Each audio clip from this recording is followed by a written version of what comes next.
ಎಲ್ಲ ಪಾಲಕರಿಗೂ ಹಾಗೂ ವಿದ್ಯಾರ್ಥಿಗಳಿಗೂ ನಮಸ್ಕಾರಗಳು. ನಿಮಗೆಲ್ಲರಿಗೂ ದ ಬೋಲ್ಡ್ ಲರ್ನರ್ಸ್ ಯೂಟ್ಯೂಬ್ ಚಾನಲ್ಗೆ ಸ್ವಾಗತ. ಸೊ ಇವತ್ತು ಒಂದು ಸಿಹಿ ಸುದ್ದಿ ಇದೆ. ಅದೇನು ಅಂತ ಅಂದರೆ, ದಿನಾಂಕ 22 ಮಾರ್ಚ್ 2026ರಂದು ಏನು ಆದರ್ಶ ವಿದ್ಯಾಲಯ ಪ್ರವೇಶ ಪರೀಕ್ಷೆ ನಡೆದಿತ್ತು ನೋಡಿ. ಸೊ ಅದರ ಫಲಿತಾಂಶ ಇವತ್ತು ಪ್ರಕಟಣೆ ಆಗಿದೆ. ಸೊ ಹಾಗಾದರೆ ಈ ಒಂದು ಫಲಿತಾಂಶವನ್ನು ಅಥವಾ ನಿಮ್ಮ ಅಂಕಗಳನ್ನು ಹೇಗೆ ನೋಡುವುದು ಅಂತ ಈ ಒಂದು ವಿಡಿಯೋದಲ್ಲಿ ನೋಡೋಣ. ಸೊ ಮೊದಲನೇದಾಗಿ ನಿಮ್ಮ ಮೊಬೈಲ್ನಲ್ಲಿರುವಂತಹ ಕ್ರೋಮ್ ಬ್ರೌಸರ್ ಆಗಿರ್ಬೋದು ಅಥವಾ ಗೂಗಲ್ ಬ್ರೌಸರ್ ಆಗಿರ್ಬೋದು, ಅದನ್ನು ಓಪನ್ ಮಾಡ್ಕೊಳ್ಳಿ. ಓಕೆ, ಸೊ ಓಪನ್ ಮಾಡಿದ ಮೇಲೆ ಇಲ್ಲಿರುವಂತಹ ಸರ್ಚ್ ಬಾರ್ ಏನಿದೆ, ಸೊ ಇಲ್ಲಿ ಜಸ್ಟ್ ವಿದ್ಯಾವಾಹಿನಿ ಅಂತ ಸರ್ಚ್ ಮಾಡ್ಕೊಳ್ಳಿ. ಓಕೆ, ಸೊ ವಿದ್ಯಾವಾಹಿನಿ ಅಂತ ಸರ್ಚ್ ಮಾಡಿ. ಓಕೆ, ಸೊ ನಿಮಗೆ ಮೊದಲನೇ ಲಿಂಕ್ ಬರುವಂಥದ್ದು. ಓಕೆ, ಸೊ ಇಲ್ಲಿ ನೋಡ್ಬೋದು vidyavahinii.karnataka.gov.in ಅಂತ. ಸೊ ಇದ್ರ ಮೇಲೆ ಕ್ಲಿಕ್ ಮಾಡ್ಕೊಳ್ಳೋಣ. ಓಕೆ, ಸೊ ಕ್ಲಿಕ್ ಮಾಡಿದ ಮೇಲೆ ಈ ರೀತಿಯಾದಂಥ ಒಂದು ಪೇಜ್ ಬರುತ್ತೆ. ಇಲ್ಲಿ ಕಾಣ್ತಿರುವಂತಹ ಕ್ಲೋಸ್ ಅನ್ನುವಂಥದ್ದನ್ನು ಕ್ಲಿಕ್ ಮಾಡ್ಕೊಳ್ಳಿ. ಒಂದು ವೇಳೆ ನೀವೇನಾದರೂ ಈ ಒಂದು ನಿಮ್ಮ ಮಾರ್ಕ್ಸನ್ನು ಮೊಬೈಲ್ನಲ್ಲಿ ಚೆಕ್ ಮಾಡ್ತಾ ಇದ್ದರೆ, ಸೊ ಇಲ್ಲಿ ಮೇಲ್ಗಡೆ ಇರುವಂತಹ ಏನು ಐಕಾನ್ ಇದೆ ನೋಡಿ. ಓಕೆ, ಸೊ ಈ ರೈಟ್ ಐಕಾನ್ ಏನಿದೆ ನಿಮ್ಮ ಮೊಬೈಲ್ನಲ್ಲಿ, ಅದರ ಮೇಲೆ ಕ್ಲಿಕ್ ಮಾಡಿಕೊಂಡು ಕೆಳಗಡೆ ಸ್ಕ್ರೋಲ್ ಮಾಡಿ ಇಲ್ಲಿ ಕಾಣ್ತಿರುವಂತಹ ಏನು ಡೆಸ್ಕ್ಟಾಪ್ ಸೈಟ್ ಅಂತ ಇದೆ, ಇದನ್ನು ಚೆಕ್ ಬಾಕ್ಸನ್ನು ರೈಟ್ ಮಾಡಿ ಇಟ್ಕೊಂಡಿರಿ. ಓಕೆ, ಸೊ ಆವಾಗ ಹೇಗೆ ನಿಮ್ಮ ಇದು ಕಂಪ್ಯೂಟರ್ನಲ್ಲಿ ವೀಕ್ಷಣೆ ಮಾಡುವಾಗ ಈ ಪೇಜ್ ಕಾಣಿಸಿಗುತ್ತೆ, ಅದೇ ರೀತಿಯಾದಂತಹ ಪೇಜ್ ನಿಮಗೆ ಈ ಒಂದು ಮೊಬೈಲಲ್ಲಿ ಸಹ ಕಾಣಿಸಿಗುತ್ತೆ. ಓಕೆ, ಸೊ ಇದಿಷ್ಟೆಲ್ಲ ಆದಮೇಲೆ ನಿಮಗೆ ಈ ರೀತಿಯಾದಂಥ ಒಂದು ಪೇಜ್ ಓಪನ್ ಆಗಿರುತ್ತೆ. ಸೊ ಕೆಳಗಡೆ ಸ್ಕ್ರೋಲ್ ಮಾಡ್ಕೊಳ್ಳಿ. ಸೊ ಇಲ್ಲಿರುವಂತಹ ಏನು ಆದರ್ಶ ವಿದ್ಯಾಲಯ ಅಂತ ಏನಿದೆ, ಇದರ ಮೇಲೆ ಕ್ಲಿಕ್ ಮಾಡ್ಕೊಳ್ಳೋಣ. ಓಕೆ, ಸೊ ಆದರ್ಶ ವಿದ್ಯಾಲಯ ಅಂತ ಕ್ಲಿಕ್ ಮಾಡಿದ ತಕ್ಷಣ ಈ ರೀತಿಯಾದಂತಹ ಒಂದು ಪಾಪಪ್ ಬರುತ್ತೆ. ಇಲ್ಲಿ ಏನಿದೆ ಅಂತ ಅಂದರೆ, ಆದರ್ಶ ವಿದ್ಯಾಲಯ ಪ್ರವೇಶ ಪರೀಕ್ಷೆಯ 6ನೇ ತರಗತಿ ಪ್ರವೇಶಕ್ಕಾಗಿ ಅಂಕಗಳನ್ನು ಪ್ರಕಟಿಸಲಾಗಿದೆ ಅಂತ ಹೇಳಿದ್ದಾರೆ. ದಯವಿಟ್ಟು ಮೆನು ವಿಭಾಗದಲ್ಲಿ ಪರಿಶೀಲಿಸಿ, ಅಂಕ ಪ್ರಕಟಗೊಂಡಿದೆ ಅಂತೆ. Okay, done. ಸೊ ಮುಖಪುಟ ಅಂತ ಏನಿದೆ, ಇದರ ಮೇಲೆ ಕ್ಲಿಕ್ ಮಾಡ್ಕೊಳ್ಳೋಣ. ನೆಕ್ಸ್ಟ್ ಇದಾದ ನಂತರ ಇಲ್ಲಿರುವಂತಹ 2026-27ನೇ ಸಾಲಿನ 6ನೇ ತರಗತಿಗೆ ಪ್ರವೇಶ ಅಂತ ಏನಿದೆ, ಸೊ ಇದ್ರ ಮೇಲೆ ಕ್ಲಿಕ್ ಮಾಡ್ಕೊಳ್ಳಿ. ಓಕೆ, ಸೊ ಇಲ್ಲಿ ಏನು ಲಾಸ್ಟ್ ಆಪ್ಷನ್ ಇದೆ ನೋಡಿ, ಪಡೆದ ಅಂಕಗಳನ್ನು ಪರಿಶೀಲಿಸಿ. ಓಕೆ, ಸೊ ಈ ಒಂದು ಲಿಂಕನ್ನು ಕ್ಲಿಕ್ ಮಾಡ್ಕೊಳ್ಳಿ. ಓಕೆ, ಸ್ವಲ್ಪ ಲೋಡ್ ಆಗ್ಬೋದು, ಯಾಕಂದರೆ ಇದೀಗ ಈ ಒಂದು ರಿಸಲ್ಟ್ ಬಂದಿರೋದರಿಂದ ಭಾಳಷ್ಟು ಜನ ಈಗ ಓಪನ್ ಮಾಡ್ತಿರ್ತಾರೆ ವೆಬ್ಸೈಟ್. ಸೊ ಹಾಗಾಗಿ ಸರ್ವರ್ ಬ್ಯುಸಿ ಆಗ್ಬೋದು. ಓಕೆ, ಇಲ್ಲಿ ಕ್ಲೋಸ್ ಅಂತ ಕ್ಲಿಕ್ ಮಾಡ್ಕೊಳ್ಳೋಣ. ಸೊ ಇಲ್ಲಿ ನೋಡ್ಬೋದು ನೀವು, ಪಡೆದ ಅಂಕಗಳನ್ನು ಪರಿಶೀಲಿಸಿ ಅಂತ ಬಂದಿದೆ. ಸೊ ಇಲ್ಲಿ ನೋಂದಣಿ ಸಂಖ್ಯೆ ಅಥವಾ ರಿಜಿಸ್ಟ್ರೇಷನ್ ನಂಬರ್ ಅಂತ ಇದೆ. ಸೊ ನಿಮ್ಮ ಹಾಲ್ ಟಿಕೆಟ್ನಲ್ಲಿ ಈ ಒಂದು ರಿಜಿಸ್ಟರ್ ನಂಬರ್ ಇರುವಂಥದ್ದು. ಓಕೆ, ಅದನ್ನಾದರೂ ನೀವು ಇಲ್ಲಿ ನಮೂದನೆ ಅಥವಾ ಟೈಪ್ ಮಾಡ್ಬೋದು, ಅಥವಾ ಸೊ ವಿದ್ಯಾರ್ಥಿಯ SATS ನಂಬರ್ ಅಂತ ಏನಿರುತ್ತೆ, ಸೊ ಇದನ್ನು ನೀವಿಲ್ಲಿ ಫಿಲ್ ಮಾಡಬೇಕಾಗತ್ತೆ, ಟೈಪ್ ಮಾಡಬೇಕಾಗತ್ತೆ.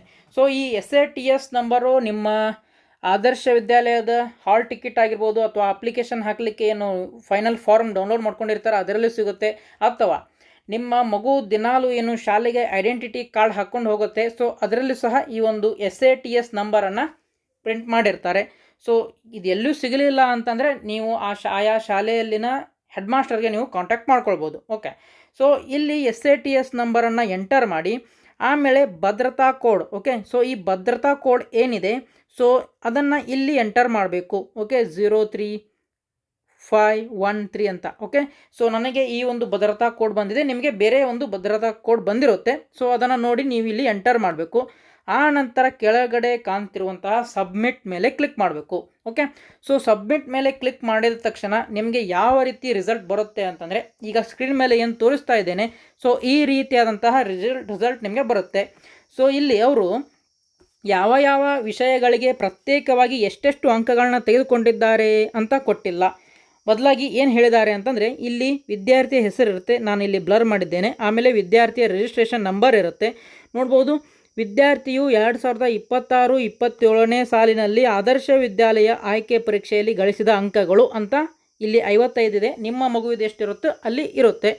ಯಾವುದೇ ಆಕ್ಷೇಪಣೆಗಳಿದ್ದಲ್ಲಿ, ಆಬ್ಜೆಕ್ಷನ್ಗಳು ಇದ್ದಲ್ಲಿ, ದಯವಿಟ್ಟು ನಿಮ್ಮ ನೋಂದಣಿ ಸಂಖ್ಯೆ, ಓಕೆ, ಸೊ ನಿಮ್ಮ ನೋಂದಣಿ ಸಂಖ್ಯೆ ಮತ್ತು ಪಡೆದ ಅಂಕಗಳು ಮತ್ತು ನಿರೀಕ್ಷಿತ ಅಂಕಗಳು ಹಾಗೂ ಸಮರ್ಪಕವಾದ ಕಾರಣವನ್ನು ಉಲ್ಲೇಖಿಸಿ ದಿನಾಂಕ 27 ಏಪ್ರಿಲ್ 2026 ಸಂಜೆ 4 ಗಂಟೆಯೊಳಗೆ ಓಕೆ, ಅಂದರೆ ಇವತ್ತು ದಿನಾಂಕ 24 ಹೌದಲ್ವಾ. ಸೊ ಇವತ್ತು 24 27 ಏಪ್ರಿಲ್ 2026 ಸಂಜೆ 4 ಗಂಟೆಯ ಒಳಗೆ ಸೊ ಇಲ್ಲಿ ಕಾಣ್ತಿರುವಂತಹ ಏನು 22D74 adarsh@gmail.com ಅಂತ ಇಮೇಲ್ ಐ ಡಿ ಇದೆ. ಸೊ ಈ ಇಮೇಲ್ಗೆ ನಿಮಗೆ ಏನಾದರೂ ಅಬ್ಜೆಕ್ಷನ್ ಇದ್ದರೆ ಈ ಒಂದು ಇಮೇಲ್ಗೆ ನಿಮ್ಮ ಅಬ್ಜೆಕ್ಷನ್ನ ಕಳಿಸ್ಬೋದು, ಆಕ್ಷೇಪಣೆ ಮಾಡ್ಬೋದು ಅಂತ ಹೇಳಿದ್ದಾರೆ. ಓಕೆ, ಸೊ ಅದರ ಅರ್ಥ ಏನೆಲ್ಲ ನೀವು ಈ ಒಂದು ಇಮೇಲ್ ಐ ಡಿಯಲ್ಲಿ ಕಳಿಸ್ಬೇಕು ಅಂತಂದರೆ, ಅಂದರೆ ನೀವು ತೆಗೆದುಕೊಂಡಂತಹ ಅಂಕಗಳು, ಆಮೇಲೆ ಇಲ್ಲಿ ಬಂದಂತಹ ಅಂದರೆ ನೀವು ಮೊದಲಿಗೆ ಚೆಕ್ ಮಾಡಿಕೊಂಡಂತಹ ಅಂಕಗಳು, ಹಾಗೆ ಇಲ್ಲಿ ಈ ಒಂದು ವೆಬ್ಸೈಟಲ್ಲಿ ನೀಡಿರುವಂತಹ ಅಂದರೆ ಇಲಾಖೆಯಲ್ಲಿ ನೀಡಿರುವಂತಹ ಅಂಕಗಳು ನಿಮಗೆ ಸರಿ ಹೊಂದಿಲ್ಲ ಅಥವಾ ನನಗೆ ಇನ್ನೂ ಹೆಚ್ಚಿಗೆ ಮಾರ್ಕ್ಸ್ ಬರಬೇಕಿತ್ತು ಅಂತ ನಿಮಗೆ ಅನಿಸಿದ್ದಲ್ಲಿ ನೀವು ಆಕ್ಷೇಪಣೆಯನ್ನು ಮಾಡ್ಬೋದು. ಹೇಗೆ ಇಲ್ಲಿ ಹೇಳಿರುವ ಹಾಗೆ ಈ ಒಂದು ಇಮೇಲ್ ಐ ಡಿಗೆ ನೀವು ಮೇಲನ್ನು ಮಾಡ್ಬೋದು. ಓಕೆ, ಸೊ ಏನೆಲ್ಲ ಅದರಲ್ಲಿ ಇರಬೇಕು ಅಂತಂದರೆ ವಿದ್ಯಾರ್ಥಿಯ ನೋಂದಣಿ ಸಂಖ್ಯೆ, ರಿಜಿಸ್ಟ್ರೇಷನ್ ನಂಬರ್ ಇರಬೇಕು, ಆಮೇಲೆ ಎಷ್ಟು ಅಂಕಗಳನ್ನ ಅವರು ಪಡ್ಕೊಂಡಿದ್ದಾರೆ, ಆಮೇಲೆ ನಿರೀಕ್ಷಿತ ಅಂಕಗಳು, ಓಕೆ, ಎಷ್ಟು ಪಡೆದುಕೊಂಡಿದ್ದಾರೆ, ಎಷ್ಟು ಇನ್ನೂ ಬರಬೇಕು ಅಥವಾ ಟೋಟಲ್ ಆಗಿ ಎಷ್ಟು ಬರಬೇಕು, ಹಾಗೂ ಸಮರ್ಪಕವಾದ ಕಾರಣವನ್ನು ಉಲ್ಲೇಖಿಸಬೇಕು. ಓಕೆ, ಯಾಕೆ ಈ ಒಂದು ನಮಗೆ ಕಡಿಮೆ ಅಂಕ ಬಿದ್ದಿದ್ದಾವೆ, ಅದಕ್ಕೆ ಅಥವಾ ನಾವು ಏಕೆ ಹೆಚ್ಚಿಗೆ ಅಂಕ ಬರಬೇಕು ಅಂತ ಹೇಳ್ತಿದ್ದೀವಿ ಅಂತ ಒಂದು ಕಾರಣವನ್ನು ಉಲ್ಲೇಖ ಮಾಡಬೇಕು. ಸೊ ಇದನ್ನೆಲ್ಲ ಈ ಒಂದು ಇಮೇಲ್ ಐ ಡಿಯಲ್ಲಿ ಟೈಪ್ ಮಾಡಿ ದಿನಾಂಕ 27ನೇ ತಾರೀಕಿನ ಒಳಗಾಗಿ ನೀವು ಇಮೇಲ್ ಮಾಡಬೇಕು. ಓಕೆ, ಮತ್ತೇನು ಹೇಳಿದಾರಲ್ಲಿ ಈ ಗಡುವಿನ ನಂತರ ಸಲ್ಲಿಸಲಾದ ಆಕ್ಷೇಪಣೆಗಳನ್ನು ಪರಿಗಣಿಸಲಾಗುವುದಿಲ್ಲ ಅಂತ ಹೇಳಿದ್ದಾರೆ. ಸೊ ಹಾಗಾಗಿ 27ನೇ ತಾರೀಕು ಒಳಗಡೆ ಏನಾದರೂ ಆಕ್ಷೇಪಣೆಗಳು ಇದ್ದಲ್ಲಿ ಈ ಒಂದು ಇಮೇಲ್ ಐ ಡಿಗೆ ಆಕ್ಷೇಪಣೆಯನ್ನು ನೀವು ಸಲ್ಲಿಸಬಹುದು, ಅಬ್ಜೆಕ್ಷನನ್ನು ಮಾಡ್ಬೋದು. ಓಕೆ, ಸೊ ಹಾಗಾದರೆ ಇದಷ್ಟೆಲ್ಲ ಆಯಿತು.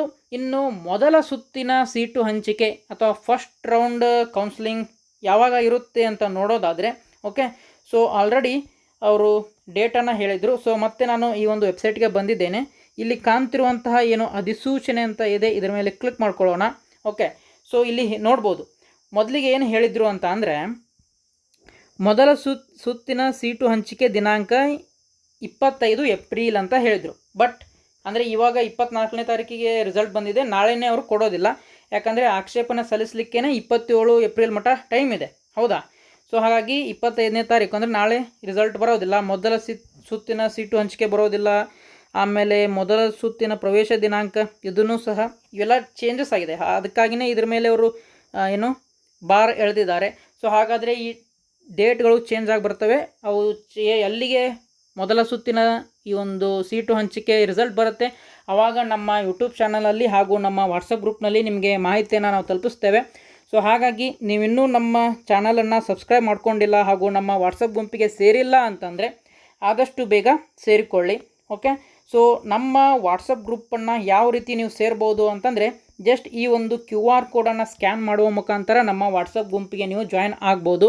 ಅಥವಾ ಈ ಒಂದು QR ಕೋಡ್ ನಿಮಗೆ ಸ್ಕ್ಯಾನ್ ಮಾಡಲಿಕ್ಕೆ ಬರ್ತಿಲ್ಲ ಅಂತ ಅಂದರೆ ಈ ಒಂದು ಏನು ವಾಟ್ಸಪ್ ನಂಬರ್ ಇದೆ, ಓಕೆ, ಈ ಒಂದು ಸ್ಕ್ರೀನ್ ಮೇಲೆ ಕಾಣ್ತಿರುವಂತಹ ವಾಟ್ಸಪ್ ನಂಬರ್, ಇದಕ್ಕೆ ಜಸ್ಟ್ ಗ್ರೂಪ್ ಅಂತ ಮೆಸೇಜ್ ಮಾಡಿ ನಾವೇ ಈ ಒಂದು ವಾಟ್ಸಪ್ ಗ್ರೂಪ್ ಏನಿದೆ ನಮ್ಮದು ಅದಕ್ಕೆ ಜಾಯಿನ್ ಮಾಡ್ತಾ ಹೋಗ್ತೀವಿ. ಓಕೆ, ಸೊ ಹಾಗಾದರೆ ನಿಮ್ಮ ವಿದ್ಯಾರ್ಥಿಗಳು ಅಥವಾ ಮಕ್ಕಳು ನಿಮ್ಮ ಯಾವ್ಯಾವ ಜಿಲ್ಲೆ, ಓಕೆ, ಸೊ ಯಾವ ತಾಲೂಕು, ನಿಮ್ಮ ಹೆಸರು, ಇದನ್ನೆಲ್ಲ ನಮಗೆ ಕಮೆಂಟ್ ಮಾಡುವ ಮುಖಾಂತರ ನಿಮ್ಮ ಅಂಕಗಳನ್ನು ತಿಳಿಸಿ ನೀವು ಸಹ ನಿಮ್ಮ ಖುಷಿಯನ್ನು ಹಂಚಿಕೊಳ್ಬೋದು.